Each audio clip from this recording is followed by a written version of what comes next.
Ladies and gentlemen, your brain is not designed to keep you calm. It's designed to keep you alive. That's a critical distinction most people don't understand. The brain's primary job, especially the older, more primitive parts like the amygdala, is survival. That means it is constantly scanning your environment, both physically and emotionally, for threats. It's not looking for peace, it's looking for problems. And when it thinks it's found one, boom, your nervous system lights up like a Christmas tree. Heart races, palms sweat, thoughts scatter, and all of a sudden, you're spiraling, reacting, yelling, shutting down, or overthinking. Sound familiar? This isn't happening because you're weak. It's not happening because you lack discipline. It's happening because that's how the human brain is wired. So stop beating yourself up every time you lose your cool. You're not broken. You're operating on old programming. The trick is, once you understand this, you can rewire it. But you can't change something you don't understand. And that's where most people get stuck. When you learn how your mind works, you give yourself power.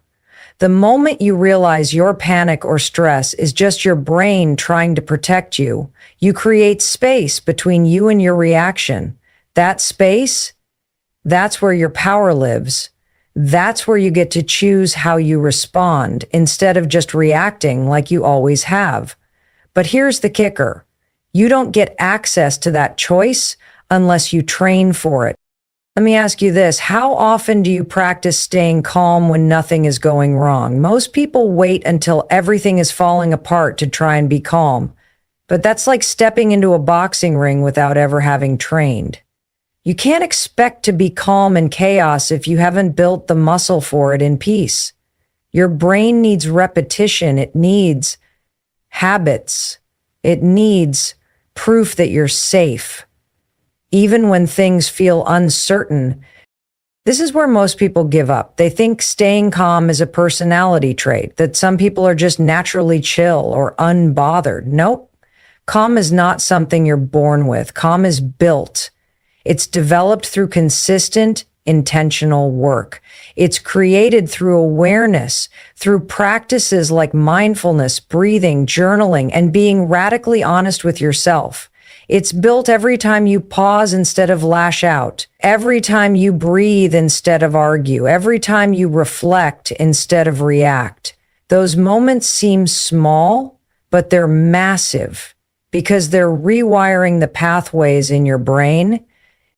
See, the amygdala, the fear center of your brain, activates in a fifth of a second. It's lightning fast. It's meant to be. But you know what else you have? A prefrontal cortex.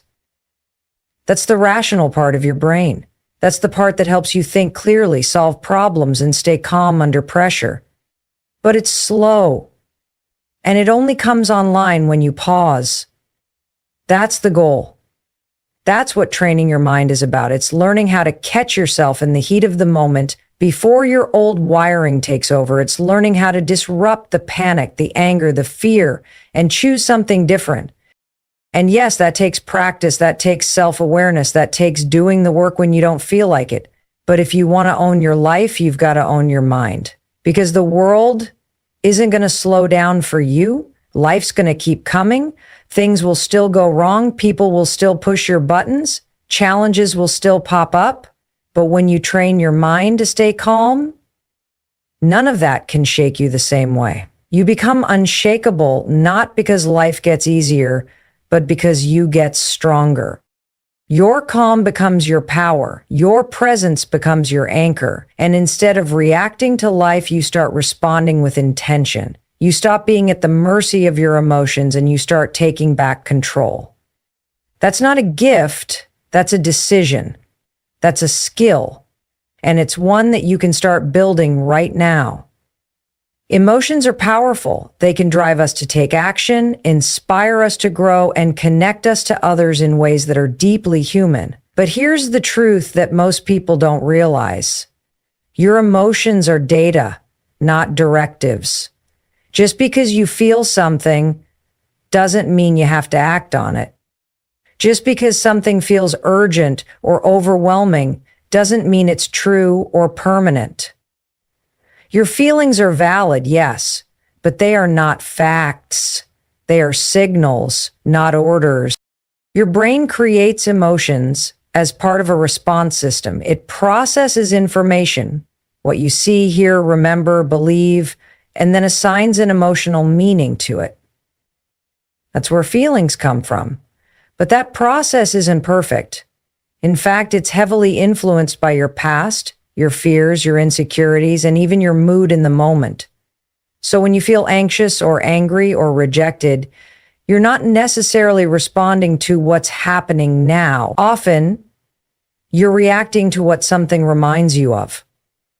That argument you had today, it might not even be about today. That anxiety about the future, it might be triggered by a fear you've carried for years. That's why learning to observe your emotions is so important, not to suppress them, not to ignore them, but to understand them. When you pause and get curious about what you're feeling, you create a gap, a powerful moment of awareness. You get to ask yourself, is this real or is this a story I'm telling myself? Is this emotion giving me insight or is it pulling me into a reaction I'll regret? This is emotional intelligence, and it's a skill, not a trait. Most of us grow up never being taught how to interpret our feelings. We're told to calm down, get over it, or suck it up. So we either bottle things up until we explode or let our emotions run the show without questioning them. Neither of those approaches work in the long run. Real strength comes from understanding that your emotions are messages. And just like with any message, you can choose how to respond. You don't have to reply to every text you get, right? Same goes for your emotions. Just because fear shows up doesn't mean you have to listen. Just because anger rises doesn't mean you have to yell. Just because you feel like giving up doesn't mean you should. One of the most empowering things you can do is build the habit of checking in with yourself. Pause. Ask, what am I feeling right now? Where is it coming from? What's the story I'm telling myself, and is it true? That step alone, just asking questions, can help bring the rational part of your brain back online. It helps you see more clearly, respond more wisely, and avoid creating more chaos than necessary. Let's say you feel anxious about an upcoming presentation. Your mind starts racing. What if I mess up? What if they judge me? That anxiety is real, but it doesn't mean you're going to fail. It just means your brain is trying to protect you from embarrassment. It's highlighting a perceived threat. But if you can recognize it as a signal, not a verdict, you can prepare better. You can remind yourself that you've done hard things before. You can shift from panic to purpose.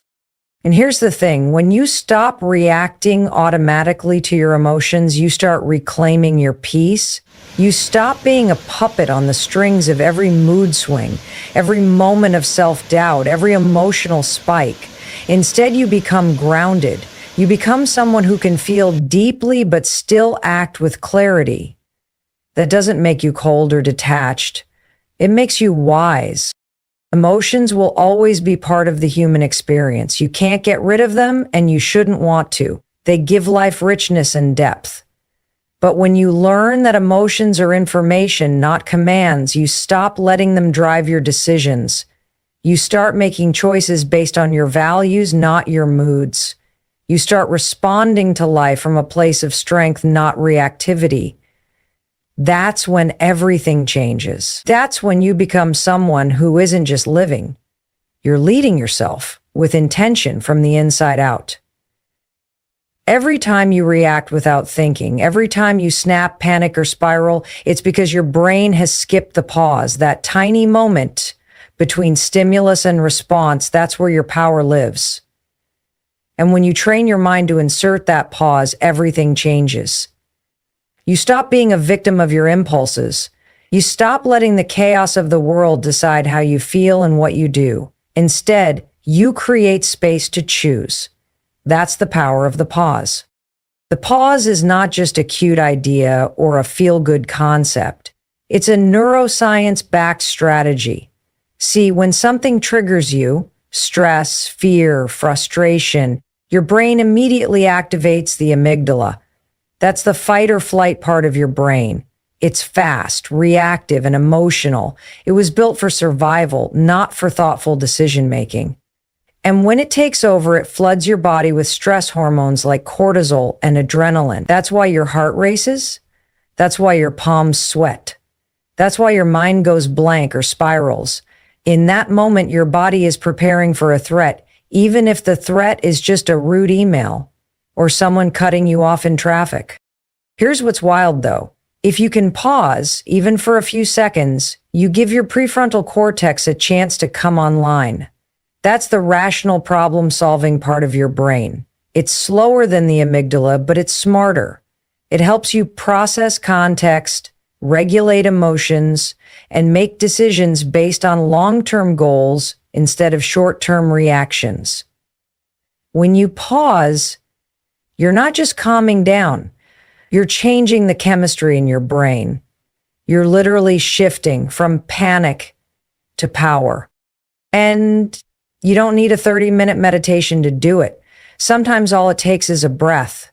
One slow, intentional breath can be enough to create the space you need to choose your next move.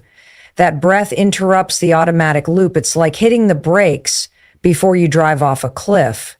In that moment, you can ask yourself, what's really going on here? What do I actually want to do? Who do I want to be in this situation? That's the secret. You don't have to suppress your emotions. You just have to slow them down long enough to make a choice. And the more you practice this, the more natural it becomes.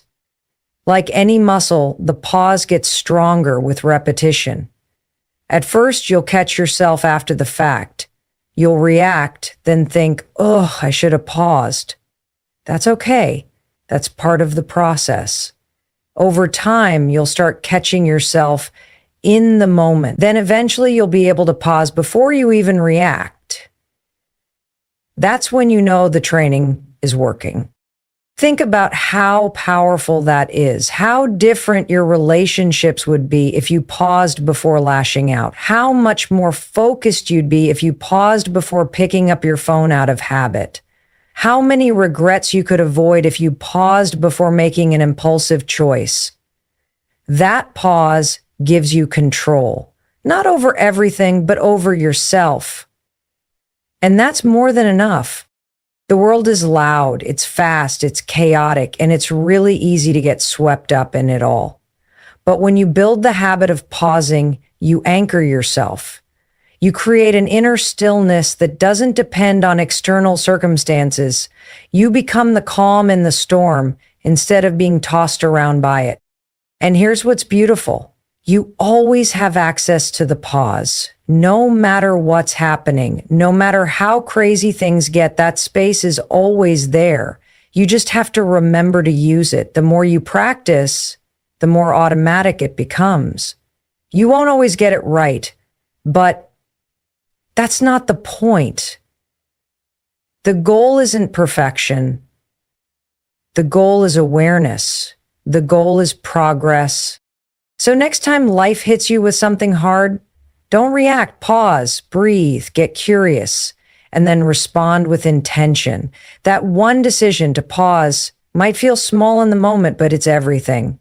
It's the beginning of emotional strength, clarity, and confidence. It's how you take back control of your mind one breath at a time. Your breath is one of the most powerful tools you have to calm your mind. And yet most people completely overlook it. We breathe all day, every day, without even thinking about it. But here's the thing. How you breathe directly impacts your mental and emotional state. When you're stressed, scared, or overwhelmed, your breathing becomes shallow and rapid. You might not even notice it happening, but your body does. Shallow breathing sends a signal to your nervous system that something is wrong, that you're in danger, that you need to fight, flee, or freeze. Now flip that around. When you breathe slowly and deeply, especially from your diaphragm, you send the opposite message. You're telling your nervous system we're safe, everything is okay. You don't need to panic. That one shift in your breathing can completely transform how you feel in the moment. It can interrupt a spiral of anxiety. It can stop an outburst of anger. It can help you focus, think clearly, and respond with intention. And the best part, you always have your breath, no matter where you are, no matter what's happening, no matter how out of control things feel, you can always pause and breathe. That's real power. That's inner control. You don't need a quiet room, a meditation app, or a yoga mat. You just need a moment and a decision to tune in. There's a reason why Navy SEALs, athletes, public speakers, and even surgeons train with breathing exercises. It works. One of the most effective techniques is called box breathing. It's simple. Breathe in for 4 counts, hold for 4, breathe out for 4, hold again for 4, then repeat. What this does is incredible. It balances your nervous system. It engages your parasympathetic response, the rest and digest mode that helps your body calm down. It slows your heart rate. It clears your mind. It grounds you. You might be thinking, seriously, just breathing? Yes, seriously. Because when your body calms down, your mind follows. And when your mind is calm, you make better decisions. You become more patient, more present, more powerful. That's not hype. That's science. Your breath is like a remote control for your brain. Most people just never learn how to use it. Think about how different your day would be if you built this into your routine. Imagine starting your morning not with stress, but with 3 deep, intentional breaths. Imagine using your breath before walking into a meeting, before responding to a difficult email, before having a tough conversation with someone you care about. It becomes a pause button for your nervous system. It becomes a moment of choice. And here's something else. Your breath is a direct path to self-awarenessness. When you're disconnected from your breath, you're usually also disconnected from your body and your emotions. You're stuck in your head, caught in overthinking, reacting automatically. But when you return to your breath, you return to yourself. You drop back into the present moment.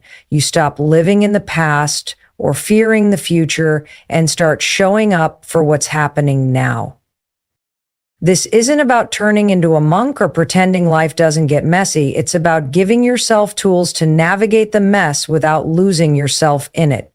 Life will still throw challenges your way. People will still frustrate you. Situations will still stress you out. But with your breath as your anchor, you don't have to be at the mercy of it all. You stay centered, you stay calm, you stay in control. The next time you feel tension rising in your body, stop. Close your eyes for a second if you can. Inhale deeply through your nose. Hold it. Exhale slowly through your mouth. Do it again. Feel the shift. Feel the space open up in your chest, your shoulders, your mind. That's your power. That's your reset button. Don't wait until you're overwhelmed to use it. Start making your breath part of your daily routine. Practice when things are calm, so it's there for you when things aren't. Because the more you use your breath intentionally, the more you teach your brain and body that calm is your baseline, not chaos. Your breath is your power. Use it, train with it, trust it, because in the middle of a storm, when everything else feels out of control, it might be the one thing that brings you back to peace. The way you speak to yourself matters more than most people realize. Your internal dialogue is shaping your reality every single day. Whether you are aware of it or not, you are constantly narrating your life. You're interpreting events, assigning meaning to them, judging yourself, predicting the future, and it's all happening in your head. That voice in your mind, it's influencing how you feel, how you act, and what you believe is possible. So, here's the question. Is that voice building you up or tearing you down? Most of us have developed an inner voice that's far more critical than it is kind. It's a voice that doubts us before we even start, that replays mistakes on a loop, that panics over the future and talks us out of opportunities. It says things like, I can't handle this, I'm not good enough, or this is going to be a disaster. And the scary part is, when you hear something often enough, especially from your own mind, you start to believe it. It becomes your truth, not because it's true, but because it's familiar. This is why training your mind to stay calm includes training your self-talk. You cannot create a calm-centered life if the voice in your head is constantly screaming, doubting, or criticizing. That's like trying to meditate in the middle of a rock concert. It's not going to work. The chaos inside will always override any calm you try to create outside. But here's the good news. Just like any habit, self-talk can be rewired. You can learn to speak to yourself with intention. You can replace those automatic negative loops with thoughts that empower you instead of exhaust you. It starts with awareness. Catch yourself in the act. Start listening to what you're saying silently throughout the day. When something goes wrong, what's your immediate thought? Do you call yourself stupid? Do you assume you failed? Do you panic and spiral? That awareness is the first step. You can't change a pattern you're not aware of. Once you catch the negative self-talk, don't fight it, replace it. This is where affirmations come in, but not the fluffy kind that feel fake or forced. I'm talking about grounded, believable, powerful statements that calm your nervous system and shift your mindset. Things like, I can figure this out. I've been through worse and made it through. Right now, I choose to respond, not react. These phrases are more than words. They're commands to your brain. They guide your focus, they anchor your thinking, they shape your identity. And your identity is everything. If you keep telling yourself you're anxious, you'll keep looking for reasons to feel anxious. If you believe you're someone who can't handle stress, your brain will look for evidence to prove that true. But if you start saying, I'm calm under pressure, and you back that up with action, your brain starts building a new story. That story becomes your new truth. It's not about lying to yourself. It's about choosing a more empowering narrative. This doesn't mean you'll never feel fear, doubt, or overwhelm again. Of course you will. You're human.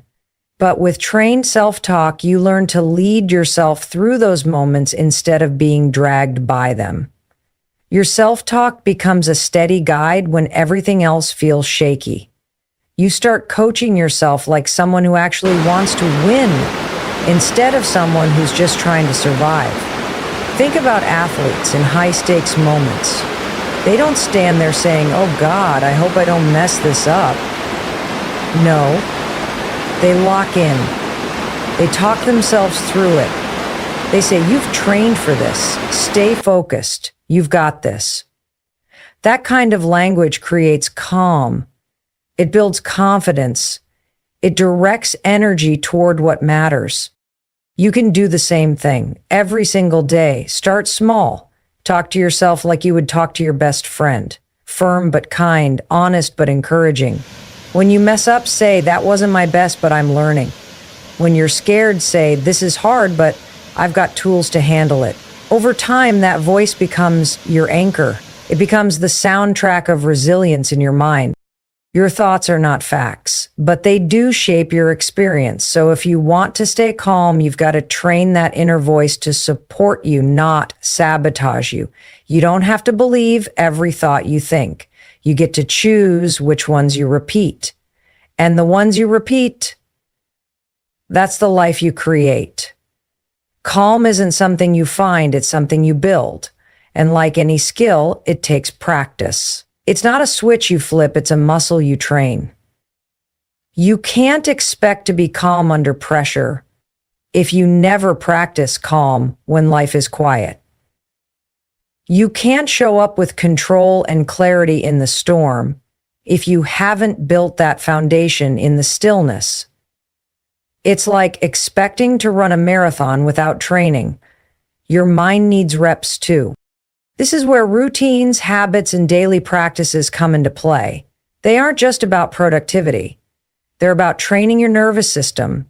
They're about wiring your brain to feel safe, grounded, and focused, especially when life gets chaotic. Think of your daily practices as emotional conditioning. Just like lifting weights strengthens your body, these small intentional actions strengthen your emotional stability. Let's talk about mornings. The way you start your day sets the tone for everything that follows. If you wake up and immediately check your phone, scroll through the news, or dive into emails, you're handing your peace over to the world before you've even claimed it for yourself. Your brain starts reacting before it's had a chance to breathe. That's not calm, that's chaos disguised as normal. So what do you do instead? You anchor. You build a morning that protects your mind, even if it's just 10 minutes. Maybe it's sitting in silence with your coffee. Maybe it's a few minutes of journaling, a walk, a meditation, or simply taking 3 deep breaths before you reach for your phone. Whatever it is, it should remind your brain, I'm in charge. I'm not reacting. I'm responding. I'm starting with intention, not noise. The same goes for your evenings. Wind down routines matter. Your brain needs to feel like there's a rhythm to your day, an end to the chaos. Dim the lights, put your phone away, reflect, breathe. These things seem small, but they build mental discipline. They tell your nervous system, you're safe to relax. That consistency is what helps you stay calm when life throws surprises your way, because your brain remembers, we've been here before. We know what to do. And here's something else most people overlook. The people you surround yourself with and the content you consume are also part of your emotional training. If your environment is constantly loud, dramatic, negative, or overwhelming, your brain mirrors that energy. It stays on alert. But if you start curating what you allow into your space, whether that's people, media, or even background noise, you give yourself a better chance at keeping your internal world grounded. Training your mind to stay calm also involves practicing what I call mini resets throughout the day. Don't wait until you're overwhelmed. Build in breaks. Take 60 seconds to breathe, stretch, or step outside. These small resets interrupt the buildup of stress before it becomes too much.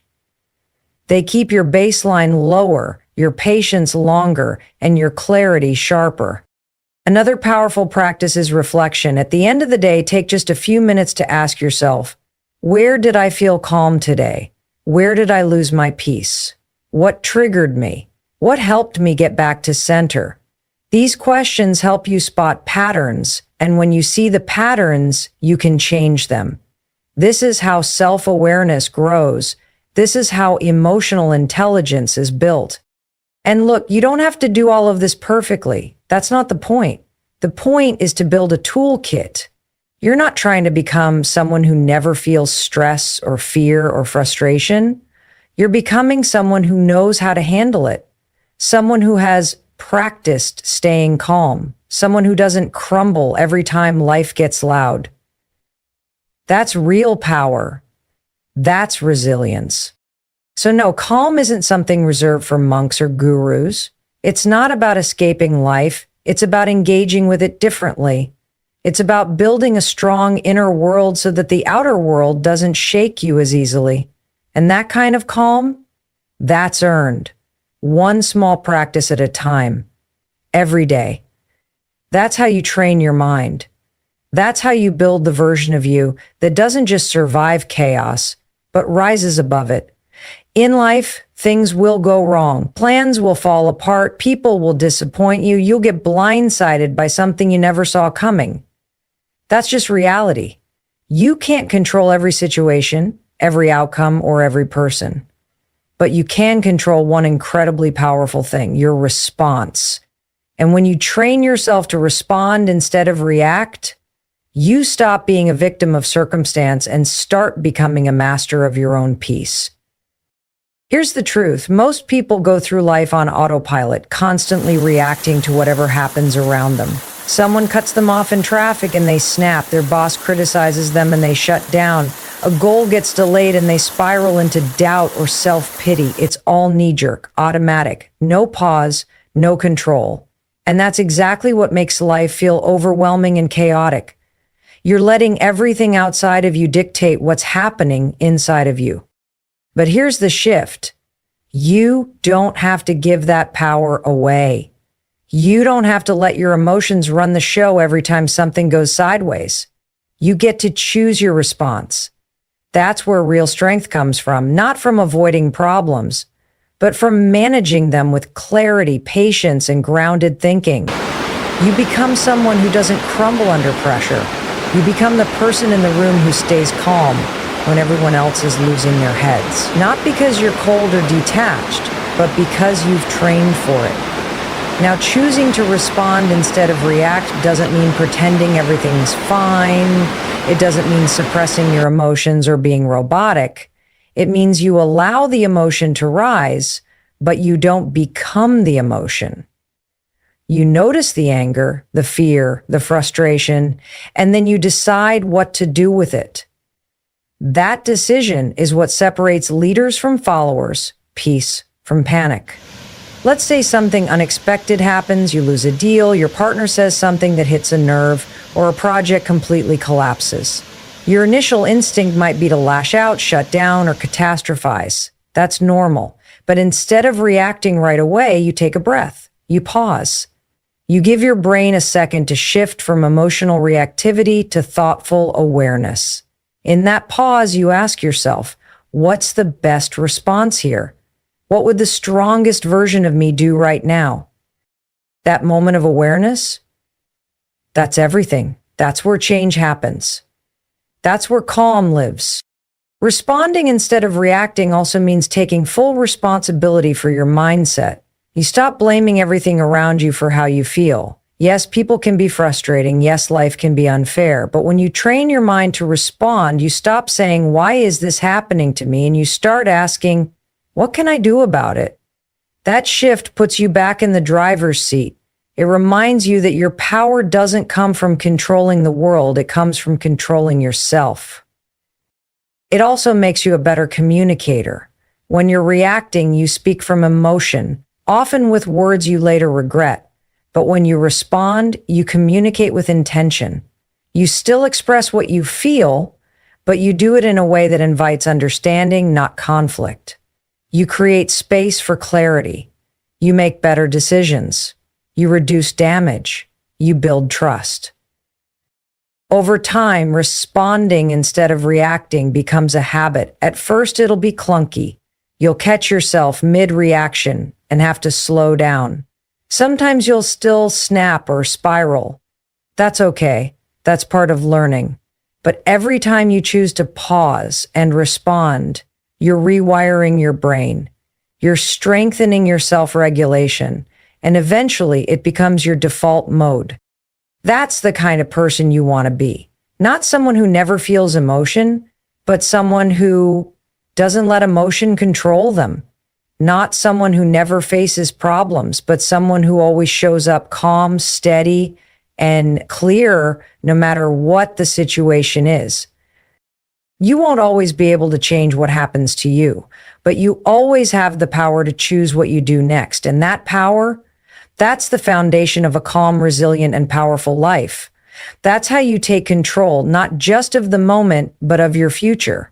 Because when you respond instead of react, you don't just survive the chaos, you rise above it every single time.